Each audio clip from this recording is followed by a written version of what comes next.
જય જીનેન્દ્ર, જય મા. આજે ગુરુ પૂર્ણિમા આવેલી અષાઢી પૂર્ણિમા. આપણે 1.5 મહિનામાં શું કરીશું? મારા દરેક ભાઈઓ બહેનોને બધાને ધર્મની સમજણ છે, કર્મની બી સમજણ છે. વ્યાખ્યાન વાણી પણ બધા સાંભળે કે ન સાંભળે, ઘર બેઠા બેઠા પણ બધાને સાંભળવું છે. પણ અંદર બેઠેલા 4 દુશ્મનો એને જ ખાલી કંટ્રોલ અને કાબૂમાં કરવાના છે. જે અંદર બેઠા છે ક્રોધ, માન, માયા અને લોભ, આ 4ને જો આપણે જીતી શકશું ને તો આપણી આખી ગતિ સુધરી જશે. ગતિ એટલે મતિ સુધરે એટલે ગતિ સુધરે. હવે આ ગતિ આપણે કઈ રીતે સુધારી શકશું? અત્યારે બધા ફોરેન ટૂર, પાસપોર્ટ, આટલા પૈસા ખર્ચીને અને છેલ્લે પૈસા ખર્ચીને વિઝા પણ ન જ મળે. પણ અહીંયા ઉપરવાળાના દરબારમાં પાસપોર્ટ તો તમને મળી ગયો અને મનુષ્યનો ભાવ મને તમને બધાને મળી ગયો છે. વિઝા મેળવવા માટે અહીંયા મોકલ્યા છે આપણને.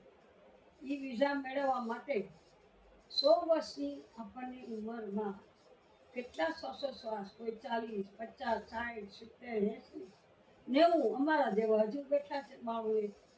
પણ આટલા વર્ષની અંદર પણ જો આપણે ગતિ ન સુધારી શકીએ તો મનુષ્ય ભાવ મળ્યો કે ન મળ્યો બધું નિરર્થક છે. કારણ કે તમે તિરેજને જુઓ છો, અત્યારે કેટલા વફાદાર છે તિરેજ. ભલે એ લોકો વિડીયો બનાવીને બતાવે છે, હકીકતમાં જે કામ કૂતરાઓ કરે છે એ કામ માણસ નથી કરી શકતો. પછી ભલે પોલીસ હોય, વકીલ હોય કે જજ હોય, પણ એની નાકની જે સ્પંદ અને એમાં કેટલી બતાવી છે કે એક નાનામાં નાનું ચપ્પલ સુધી અને એને ગોતી કાઢે, એનું કોઈ પણ વસ્તુ શોધીને ગોતી કાઢે.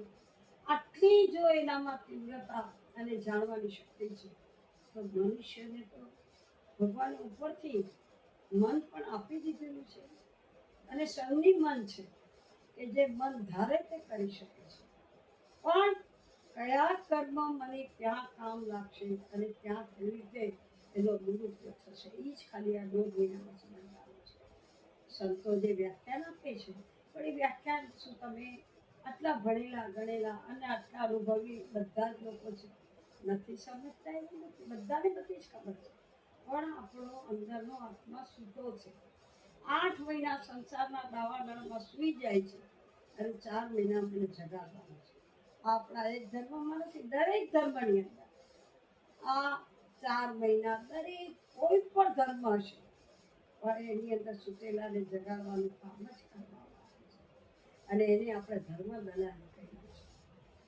હું ભલે આજે મનુષ્ય ગૌમાં છું, બધા જ દુશ્મનો ઉપર સતત કંટ્રોલ કરવાનો પ્રયત્ન બી કરું છું. એનો અર્થ એ નથી કહી શકતો કે કંટ્રોલ થઈ ગયો છે, નથી થતો. સમયે સમયે એને પકડવો પડે છે, સમયે સમયે એને રોકવા પડે છે. આજે સંચાલન કરતા એટલી બધી જાગૃતિ રાખવી પડે છે કે ક્યાંય આપણા ચોપડામાં એક પણ કાળો અને આ ભાવ એક જ તમને મળ્યો છે કે તમે જે ઓફિસમાં ઊભા છો, જ્યાં તમે બેઠા છો, કર્મની એક ચોપડો તો ભેગો લઈને જ આવેલા છે આપણે. એ તો આપણે ભોગવવાનો છે, એમાં કોઈ વિચાર નથી થતો.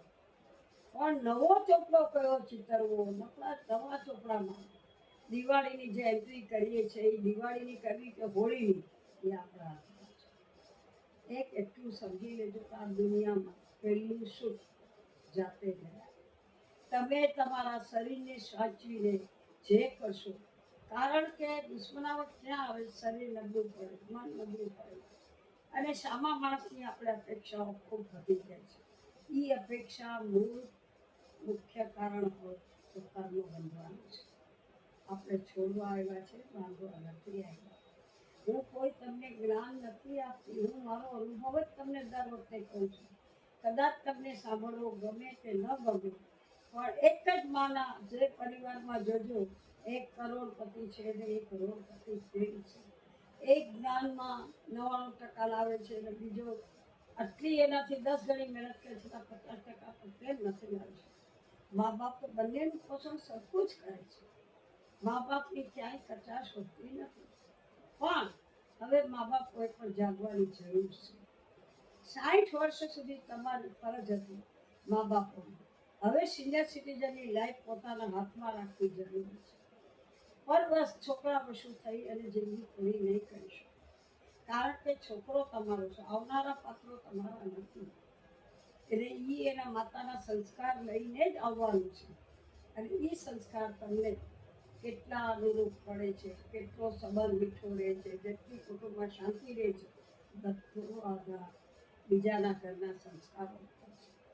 માટે આજે હું તમને ચોમાસામાં એક જ કહું છું, વડીલોએ ખાસ આંખ અને કાન ખુલ્લા રાખવાના, મોઢું બંધ રાખવાનું છે.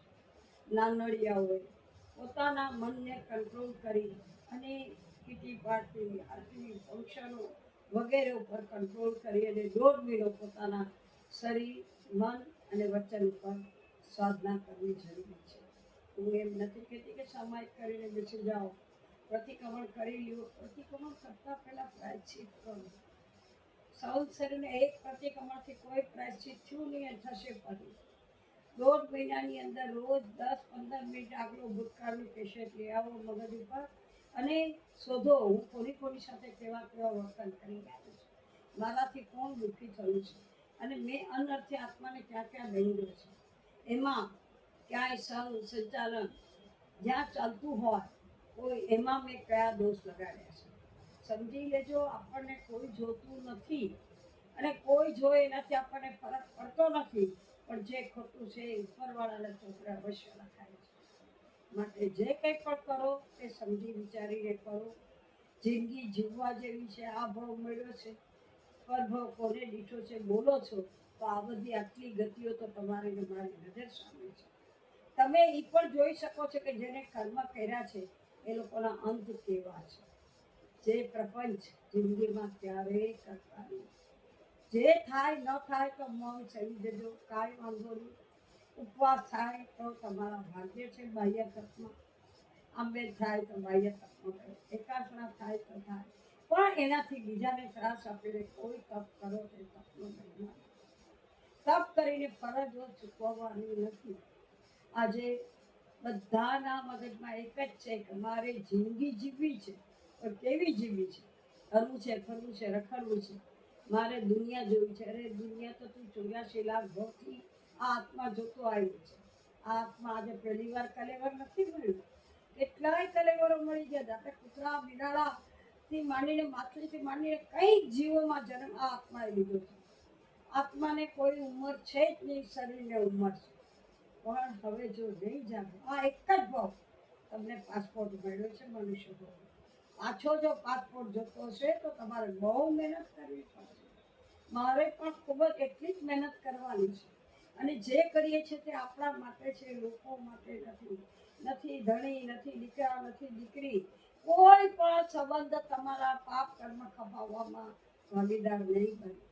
સિર્ફ તમારો શરીર અને તમારો આત્મા, તમારો વિચાર, તમારું મન અને તમારી ભાવના જેટલી મજબૂત રાખશો એટલા તમે કર્મ કપાવી શકો.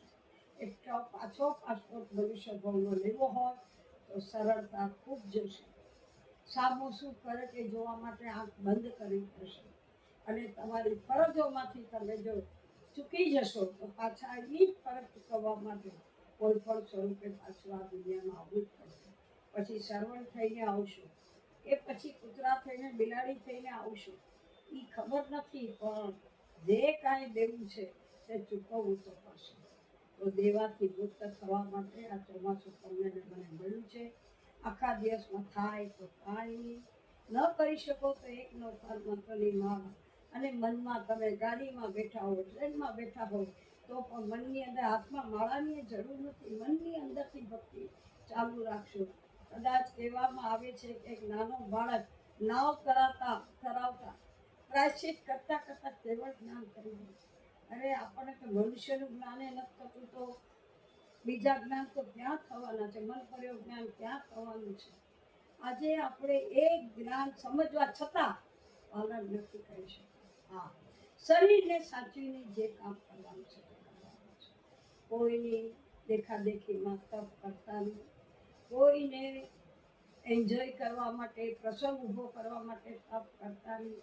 તપ કરો. 6 અભ્યંતર અને 6 બાહ્ય છે, એમાં રોજ અભ્યંતર તપ તો તમે બધા જ કરી શકો છો. કોઈ પણ જે એવો નથી કે જે અભ્યંતર તપ ન કરી શકે. તો એવા તપની અંદર આપણે પરોવા આ વખતે આપણને સંઘની અંદર મા સતીજીઓ પધાર્યા છે. અસ્મિતાબાઈ સ્વામી, નાના બે, આપણે એનો વધુમાં વધુ લાભ લઈ શકીએ. જે ઉપવાસ લેવામાં આવે છે તે લોકો લાભ લે છે, પણ નથી ઉપવાસ એમાં આવી શકતા તે લોકો ઘરે બેસીને પણ પોતાનો બિઝનેસ કરતા કરતા, કોઈ પણ વસ્તુ કરતા કરતા મનથી એટલું નતો કરજો કે આ 1.5 મહિનો કે આ 4 મહિના મારે કોઈ ખોટું કામ કરવું નથી, કોઈને છેતરવા નથી, કોઈ સાથે પ્રપંચ કરવું નથી, અને ખાલી મારે નવા ચરણમાંથી કોઈ પણ દોષ ન લાગે તેના માટે હે પ્રભુ તું મને જાગૃતિ આપજે. 18 પાપસ્થાનકમાંથી કોઈ પણ પાપને હું ન કરી શકું, એમાંથી બચી શકું એવી મને સદબુદ્ધિ આપજે. અને 14 પ્રકારના સમુચ્છિન જીવો અત્યારે ખૂબ ઉત્પન્ન થયા છે, એમાંથી જેટલાને બચાય એટલા બચાવી શકું. હું જીવું અને બધાને જીવવા દઉં. આપણું સૂત્ર શું છે તમે બધા જ જાણો છો. ભગવાન મહાવીરનું સૂત્ર શું છે? જીઓ ઓર જીને. બસ આટલું જ મનમાં રાખશો. ઘરમાં કોઈને હર્ટ ન કરો, કોઈના ઉપર બોજો ન રાખો, વધુ પડતી અપેક્ષા ન રાખો, તો પણ તમારો ધર્મ ઘરમાં બેઠા બેઠા પણ સંપૂર્ણપણે તમારું ખાતાના ટુકડા લખાતા રહેશે. જય જિનેન્દ્ર, જય